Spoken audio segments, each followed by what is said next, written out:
पश्चिम बंगाल के फलता विधानसभा सीट की अब हम बात करेंगे, क्योंकि 21 मई को फिर से यहां वोट डाले जाने हैं। बंगाल की फलता सीट लगातार चर्चाओं में वैसे भी बनी हुई है। जबरदस्त हंगामा यहां किया गया था तमाम बीजेपी कार्यकर्ताओं की तरफ से। यहां एक दिन पहले बड़ी संख्या में लोग दोबारा से चुनावों की मांगों को लेकर सड़कों पर उतर आए थे और आरोप यह था कि टीएमसी प्रत्याशी जहांगीर खान और उनके समर्थकों ने लोगों को डराया धमकाया, जिसके बाद चुनाव आयोग ने इस सीट पर दोबारा से वोटिंग का फैसला किया है। और आपको बता दें कि यहां दोबारा से मतदान कराया जाएगा, सभी बूथों पर वोटिंग होनी है। जो तमाम ऑब्जर्वर थे उनसे बातचीत करने के बाद, उनकी रिपोर्ट के बाद चुनाव आयोग की तरफ से यह फैसला लिया गया है। 285 बूथों पर मतदान होना है यहां पर। और आपको बता दें कि कहा यह भी गया था कि कुछ बूथों पर टेप लगा दिया गया था बीजेपी के नाम के सामने। कई जगहों पर कहा यह गया कि वोट नहीं होने दिया गया था। जबरदस्त तरीके से हंगामा लगातार बना हुआ था। तमाम लोग सड़कों पर उतर आए थे और दोबारा से वोटिंग की मांग की जा रही थी।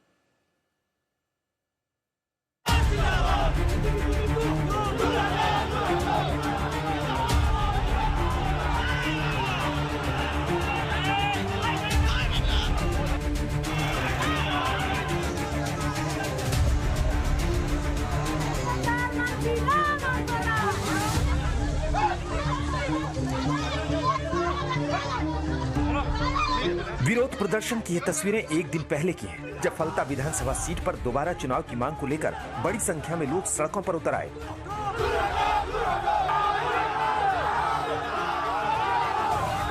नारेबाजी की, हंगामा किया, आरोप लगाया कि टीएमसी कार्यकर्ताओं ने उन्हें वोटिंग करने नहीं दी। वोट डालने की कोशिश करने पर उनके साथ मारपीट हुई।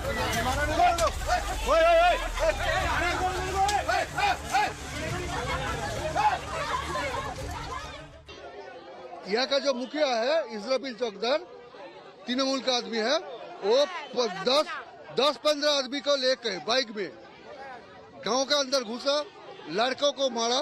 जो टीएमसी किया। ये कब रात को हुआ? ना, दिन में, सुबह लड़कों भी मारा, लड़कियों भी धमकी दिया और बोला जे बच्चों लोगों को काट के फेंक देंगे।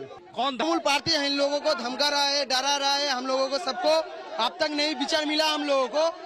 2 घंटा हो गया, अब तक नहीं विचार मिला और पुलिस ठेल रहा है। अब तक पुलिस मारने को रेडी हो रहा है। देखिए, बंगाल की फलता सीट पर दूसरे चरण में 29 अप्रैल को वोटिंग हुई थी। तब भी यहां गड़बड़ी की कई शिकायतें मिली थी। कुछ बूथ की ईवीएम मशीन पर बीजेपी प्रत्याशी के नाम के आगे टेप लगाने का भी आरोप लगा था। मतदान के दौरान फलता में जबरदस्त हंगामा हुआ था। अब गड़बड़ी के इन्हीं आरोपों और लोगों के विरोध प्रदर्शन के बीच चुनाव आयोग ने फलता में फिर से वोटिंग कराने का ऐलान किया है। आयोग के इस फैसले ने बंगाल के सियासी ताप को और बढ़ा दिया है।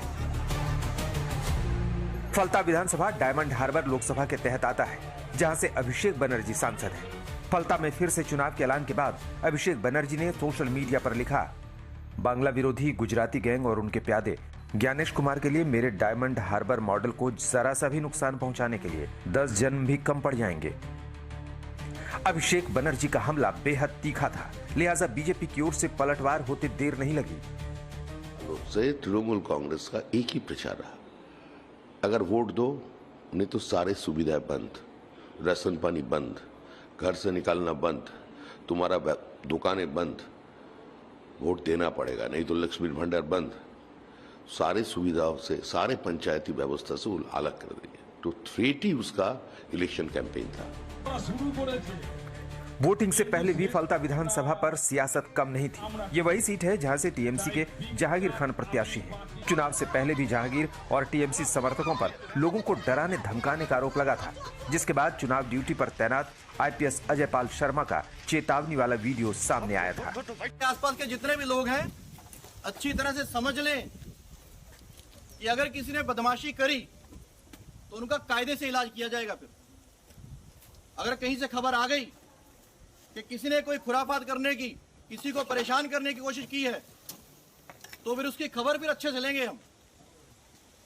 ये जहांगीर के घर वाले भी खड़े हैं, उसको बता देना कायदे से। ये बार बार जो खबरें आ रही हैं कि उसके लोग धमका रहे हैं, तो फिर अच्छे से खबर लेंगे, फिर बाद में रोना पछताना मत। हालांकि ये वीडियो सामने आने के बाद जहांगीर खान ने भी खुली धमकी दी थी। कहा था, खेला शुरू तुमने किया, खत्म हम करेंगे। কিন্তু শেষটা আমরা করব। তাই পিকচার আবি বাকি মেরা দোস্ত, পিকচার এখনো বাকি আছে, সময় শুরু হয়েছে। তোমরা ভাবছো নিজেকে কয়েকটা সিআরপিএফ নিয়ে বড় বড় মাতালা দিচ্ছ, কিন্তু আজকের বঙ্গনগর 1 নম্বর অঞ্চলে মানুষ যদি হেঁটে যায় না, সিআরপিএফ হাওয়ায় উড়ে যাবে।